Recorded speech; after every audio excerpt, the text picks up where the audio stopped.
Hello friends, you all are welcome to our official channel পাঠশালা।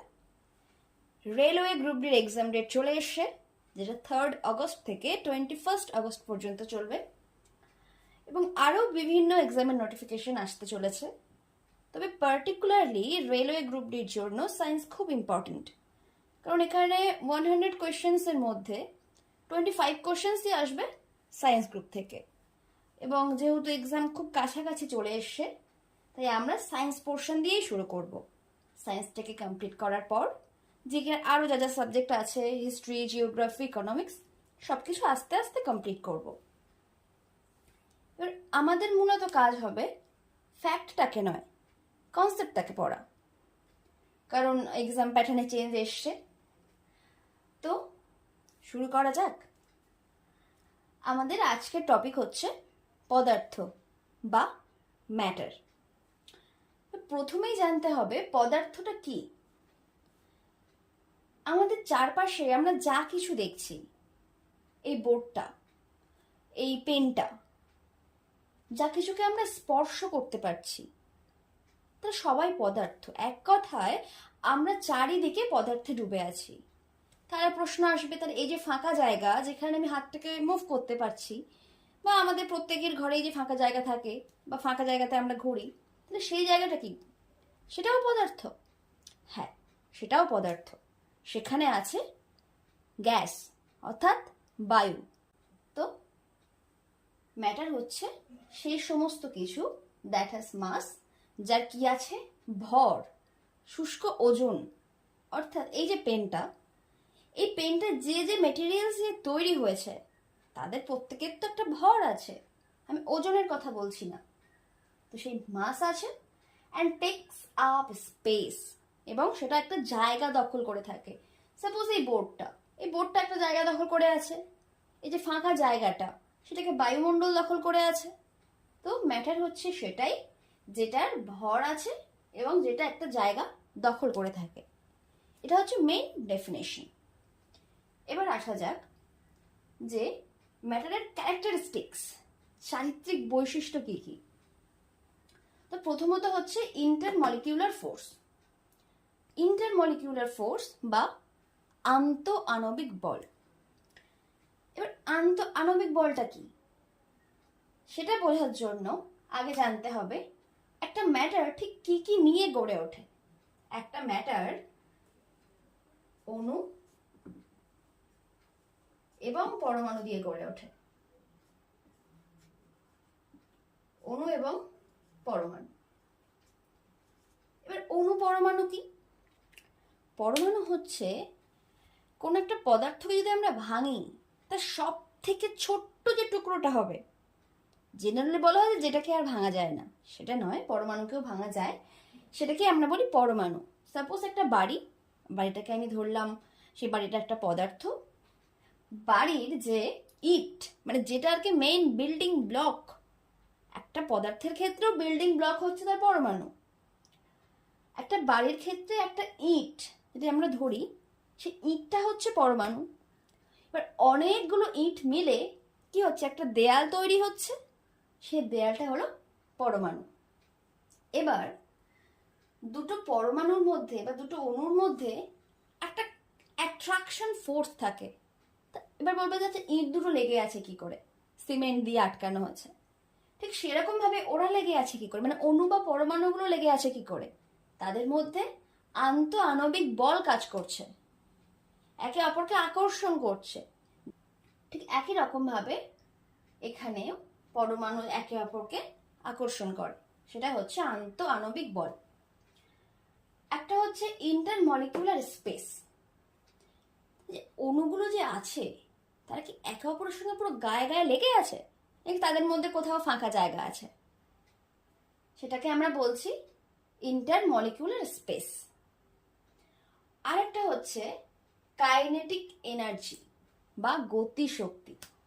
যে কোন একটা পদার্থ, তার যে অণু বা তার যে পরমাণু, তাদের কি গতিশক্তি আছে? অর্থাৎ তারা কি এক জায়গা থেকে অন্য জায়গাতে যেতে পারে, নাকি এক জায়গাতেই থাকে? এই তিনটে জিনিসের উপরে বেস করে আমরা যেটা ক্লাসিফাই করি সেটা হচ্ছে স্টেটস অফ ম্যাটার বা পদার্থের অবস্থা। পদার্থের টোটাল অবস্থা যদি দেখা হয় তাহলে মোট 5টা, কিন্তু মেইনলি যে 3টেকে গুরুত্ব দেওয়া হয় বা যে 3টেকে আমরা সচরাচর সবসময় দেখতে পাই সেটা হচ্ছে সলিড, লিকুইড, গ্যাস, অর্থাৎ কঠিন, তরল এবং গ্যাসীয়। কি করে সলিড, লিকুইড আর গ্যাস? দেখো এখানে কি বলছে যে সলিড কেন বলছি আমরা, সেটা লিকুইড কেন বলছি কাউকে, আর গ্যাস কেন বলছি। দেখো in case of solid intermolecular ফোর্সটা কি? হাইয়েস্ট। মানে সলিডের যেটা হয়, সলিডের ক্ষেত্রে একটা নির্দিষ্ট শেপ থাকে। সলিডের ক্ষেত্রে সলিডের যে মোল বা অ্যাটম যেগুলো আছে, অণু বা পরমাণু যেগুলো আছে, তাদের মধ্যে ইন্টারমলিকুলার যে ফোর্স, আন্তঃআণবিক বল, সেটা প্রচন্ড, খুব বেশি, টাইটলি ক্লিং করে আছে দুজনকে। তাদের ক্ষেত্রেই যখন ফোর্স খুব বেশি হবে, দুজন দুজনকে ভীষণ ফোর্সে অ্যাট্রাক্ট করবে, তখন নিশ্চয়ই তাদের মাঝখানের ফাঁকা জায়গাটা অনেকটা কম হবে। একটা সলিডের ক্ষেত্রেও তাই ইন্টারমলিকুলার স্পেসটা হয় লোয়েস্ট। এবার সাপোজ ধরো দুজনকে খুব টাইট করে বেঁধে রাখা আছে কোন একটা জায়গাতে, তারা দুজন চাচ্ছে এদিক ওদিক দৌড়াদৌড়ি করবে, পারবে? পারবে না। কারণ তাদের ক্ষেত্রে কি গতিশক্তি সব থেকে কম নেই, তাদেরকে তো খুব শক্তিশালীভাবে বেঁধে রেখেছে। কাউকে একটা খুব টাইট করে বাঁধা আর কাউকে একটা লুজলি বাঁধা। তো যাকে লুজলি বাঁধা আছে সে ইজিলি সেই বাঁধনটা খুলে চলে যেতে পারবে। তাহলে সলিডের ক্ষেত্রে বোঝা গেল intermolecular force highest, intermolecular space lowest, আর কাইনেটিক এনার্জি লোয়েস্ট। এবার আসা যাক গ্যাসের ক্ষেত্রে। গ্যাসের ক্ষেত্রে গ্যাসের অণু বা পরমাণুগুলো, গ্যাসের একটা নির্দিষ্ট, গ্যাসের ক্ষেত্রে গ্যাসের অণুগুলো মধ্যে আকর্ষণ বল যে ইন্টারমলিকুলার ফোর্স, সেটা সব থেকে কম। যখন ফোর্স কম তখন এটা যেখানে সেখানে ঘুরে বেড়াতে পারবে, ফলে কাইনেটিক এনার্জি হাইয়েস্ট। যেহেতু ফোর্স কম, তাহলে তাদের মধ্যে যে ফাঁকা জায়গা সেটা বেশি হবে। এদিক ওদিক যখন দুটো অণু বা দুটো পরমাণু যখন দুদিকে চলে যাচ্ছে, তখন তাদের মধ্যে যে ফাঁকা জায়গাটা সেটা হবে সব থেকে বেশি। তাহলে গ্যাসের ক্ষেত্রে এটা বোঝা গেল। এবার আসি লিকুইড। লিকুইড না কোনোটাই বেশি আর না কোনোটাই কম। লিকুইডের ক্ষেত্রে সমস্তটাই মিডিয়াম। লিকুইডের ক্ষেত্রে ইন্টারমলিকুলার ফোর্স সেটাও মাঝারি পরিমাণে আছে, ঠিক আছে। ইন্টারমলিকুলার স্পেস, যেহেতু ফোর্স মাঝারি তো তাদের স্পেসটাও মাঝারি, এবং কাইনেটিক এনার্জি বা গতি শক্তিটাও মাঝারি। এবার একটা জিনিস খেয়াল করবে যে কোথাও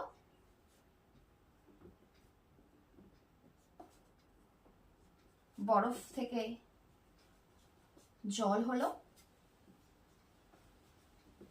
জল থেকে বাষ্প হলো, কখন হয়?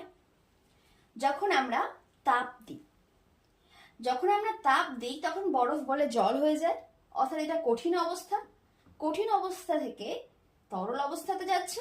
যখন আমি জলটাকেও তাপ দিচ্ছি, তরল অবস্থা থেকে গ্যাসীয় অবস্থাতে যাচ্ছি।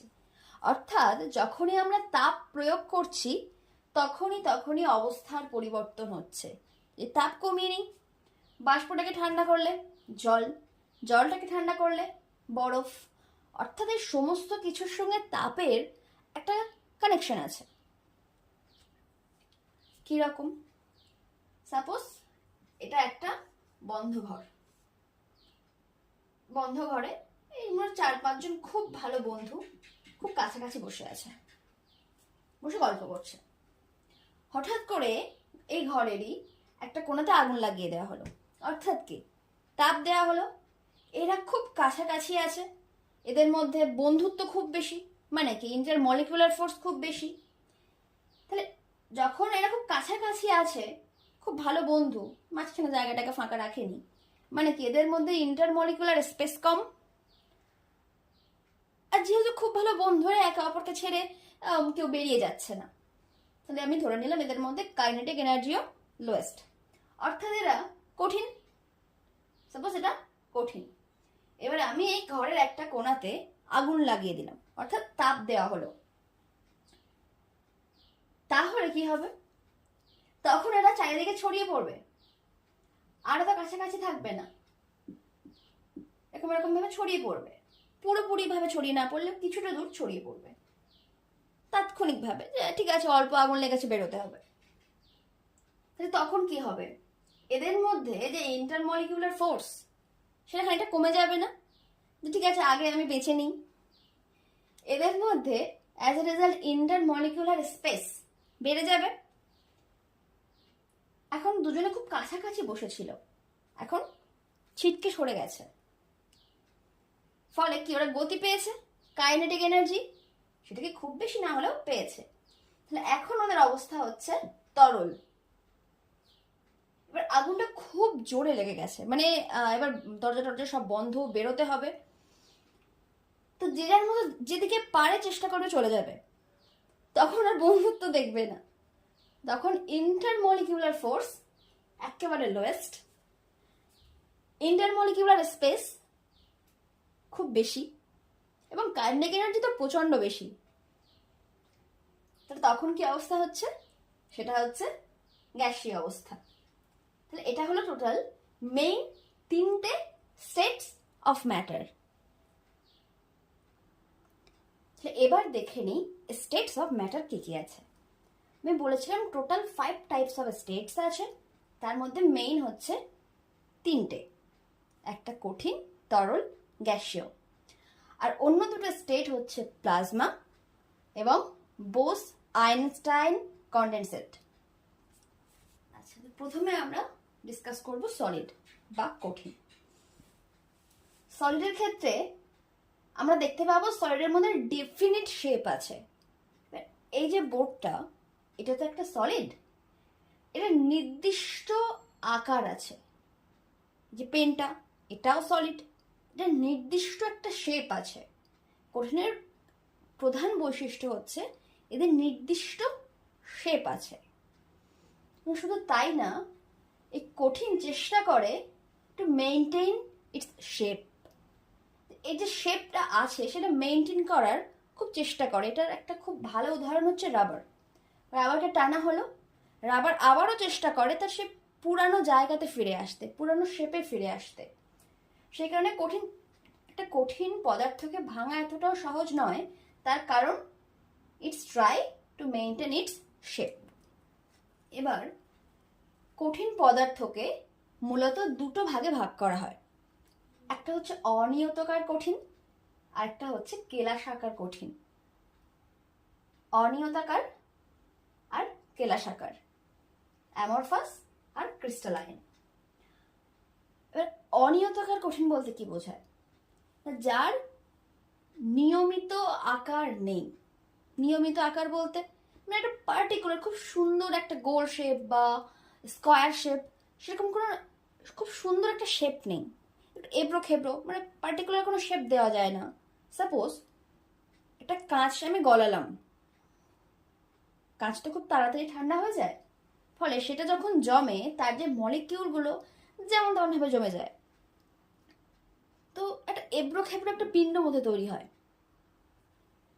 অনিয়তাকারের ক্ষেত্রে এদের নিয়মিত আকার থাকে না, কিন্তু কেলাসাকার যেগুলো তাদের ক্ষেত্রে নিয়মিত আবার নির্দিষ্ট আকার থাকে।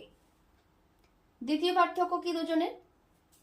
অনিয়তাকারগুলো হয় সমদৈশিক আর কেলাসাকার হয় বিষমদৈশিক। এটা সমদৈশিক কি? সমদৈশিক হচ্ছে আমি সেই কঠিন পদার্থটার যেদিক থেকেই মাপি না কেন, তার সাপোজ তার গুণগুলো, সাপোজ বলা যেতে পারে যে তড়িৎ প্রবাহ, আমি ডান দিক থেকে মাপলেও যে তড়িৎ প্রবাহ পাবো, বাম দিক থেকে মাপলেও সেই তড়িৎ প্রবাহ পাবো, অর্থাৎ সেটা হবে সমদৈশিক। কিন্তু কেলাসাকারের ক্ষেত্রে আমি যখন বিভিন্ন দিক থেকে সেগুলোকে পরিমাপ করব, তার গুণগুলো বদলে যাবে। একটা আর্মির একটা লাইন রাখা হয়েছে, আমরা যদি সেটা সামনে গিয়ে দাঁড়াই, সেটা তো একটা নির্দিষ্ট আকার। যদি সামনে থেকে তাকাই তো দেখতে পাবো শুধু সামনে যারা দাঁড়িয়ে আছে তাদের দেখতে পাবো। আবার যখন পিছনে গিয়ে দাঁড়াবো, যারা পিছনে আছে তাদের দেখতে পাবো, অর্থাৎ দুটো আলাদা। এক্ষেত্রে ব্যাপারটা একই রকম। তৃতীয়ত হচ্ছে, অনিয়তকারের ক্ষেত্রে সুনির্দিষ্ট গলনাঙ্ক নেই, আর কেলাসাকারের ক্ষেত্রে সুনির্দিষ্ট গলনাঙ্ক আছে।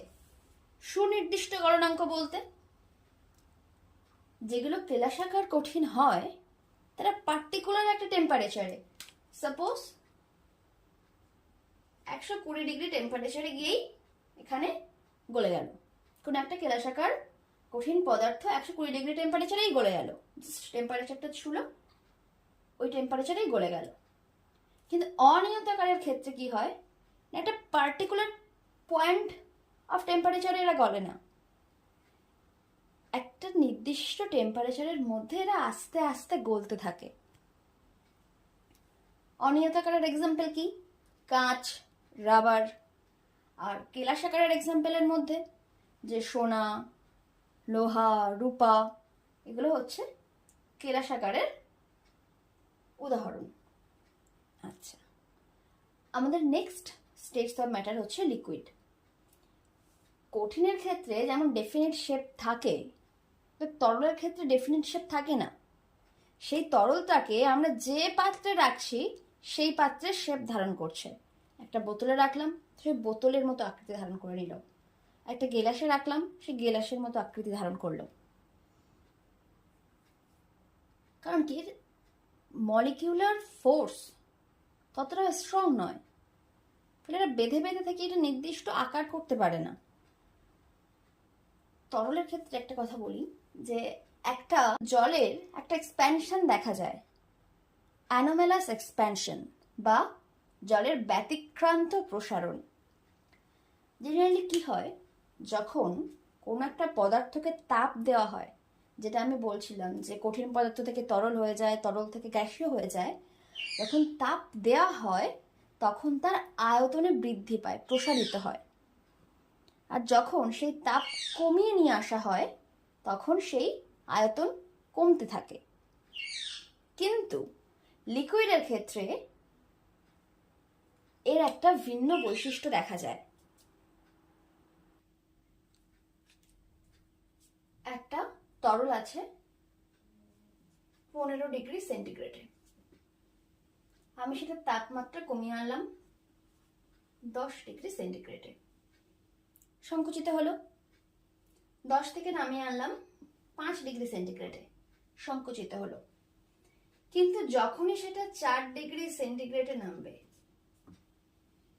তখন থেকে শুরু হয় জলের ব্যতিক্রান্ত প্রসারণ। অর্থাৎ 4 ডিগ্রি সেলসিয়াসের পর থেকে যদি আমি জলের তাপমাত্রা কমাই, তবে জলের আয়তন সংকুচিত হওয়ার কথা ছিল, সেটা সংকুচিত না হয়ে প্রসারিত হতে থাকে।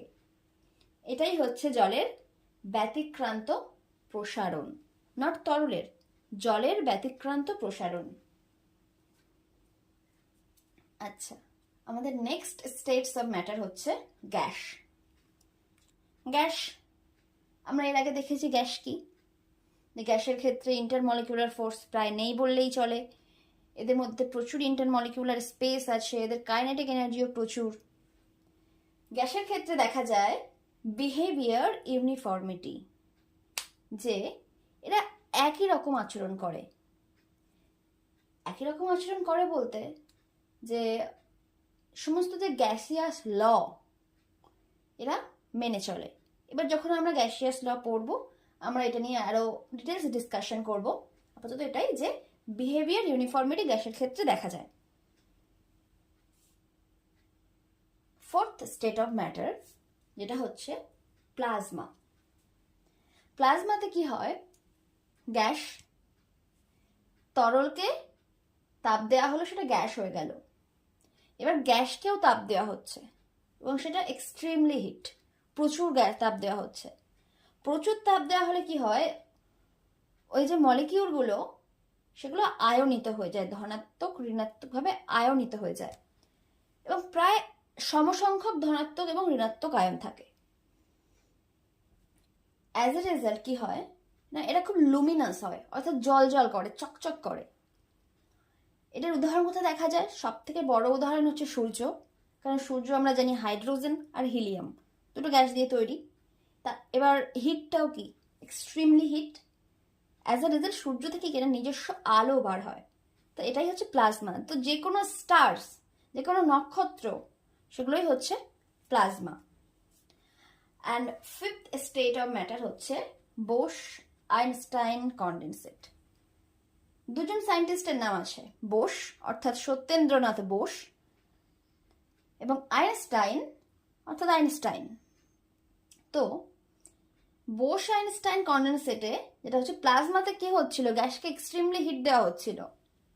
এক্ষেত্রে কি হচ্ছে না, কোনো কম ঘনত্বের গ্যাসকে একদম অ্যাবসলিউট জিরো টেম্পারেচার, যে 0 কেলভিন তাপমাত্রা বা -273 ডিগ্রি সেন্টিগ্রেড তাপমাত্রায় সেটাকে শীতল করা হচ্ছে। ফলে যে অবস্থাটা তৈরি হচ্ছে সেটাকে বলা হচ্ছে বোস আইনস্টাইন কন্ডেনসেট। প্রথমত সত্যেন্দ্রনাথ বোস 1924-এ এটার একটা রিপোর্ট মতো তৈরি করেন। প্রথমে এটাকে আবিষ্কার করেন বলা যেতে পারে। 25-এ উনি সেটা আইনস্টাইনকে পাঠান এবং আইনস্টাইনও স্বীকৃতি দেন যে হ্যাঁ এটা পসিবল। এবার সেই টাইমে দাঁড়িয়ে এমন কোনো ল্যাবরেটরি ছিল না যে যেখানে এই -273 ডিগ্রি সেন্টিগ্রেড টেম্পারেচারটা তৈরি করা যায়। অ্যাজ এ রেজাল্ট তখন এটা শুধু অ্যাজ এ থিওরি, একটা পেপার বেস থিওরি ছিল। 1995-এ প্রথম এরিক কর্নেল এবং কার্ল উইমেন রুবিডিয়াম গ্যাসের প্রথম পরীক্ষা করেন এবং সফলও হন। এবং সেই একই বছরে মানে 1995 ডাব্লিউ কেটাল একই পরীক্ষা করেন সোডিয়াম গ্যাসের উপরে। এবং এই দুটো পরীক্ষার ফলস্বরূপ এদের তিনজনকেই, অর্থাৎ কর্নেল, উইমেন এবং কেটাল, তিনজনকেই 2001 সালে নোবেল পুরস্কারে ভূষিত করা হয়। আচ্ছা, এবার দেখা যাক যে interchange of states of matter, যে একটা ম্যাটারের যে বিভিন্ন স্টেটস তাদের মধ্যেও ইন্টারচেঞ্জ হয়। যে কঠিন থেকে তরল হয় সেটাকে বলা হয় ফিউশন বা গলন। ছিল বরফ, হয়ে গেল জল। যদি তরল থেকে কঠিন হয় সেটাকে বলা হয় সলিডিফিকেশন বা কঠিনীভবন। ছিল জল, হয়ে গেল বরফ। আচ্ছা, যদি তরল থেকে গ্যাসীয় অবস্থায় যায় সেটাকে বলা হয় ভ্যাপারাইজেশন বা বাষ্পীভবন। জল ছিল, বাষ্প হলো। আবার যদি গ্যাসীয় অবস্থা থেকে তরল অবস্থায় আসে সেটাকে বলা হয় কনডেনসেশন বা ঘনীভবন। ঘনীভবনের সব থেকে ভালো উদাহরণ হচ্ছে শিশির। আচ্ছা, এবার হচ্ছে কঠিন থেকে যদি গ্যাসীয় অবস্থায় যায়, ডিরেক্ট মানে কঠিন থেকে তরল হয়ে গ্যাসীয় নয়, ডিরেক্ট কঠিন থেকে গ্যাসীয় অবস্থায় যদি যায় সেটাকে বলা হয় সাবলিমেশন বা ঊর্ধ্বপাতন। এর এক্সাম্পল কি? এটা হচ্ছে কর্পূরের ক্ষেত্রে দেখা যায়, কর্পূর বা ন্যাফথালিন। আর যদি গ্যাসীয় অবস্থা থেকে কঠিন অবস্থায় আসে সেটাকে বলা হয় ডিপোজিশন বা অবক্ষেপণ। যার ভালো উদাহরণ কি না, ফ্রস্ট।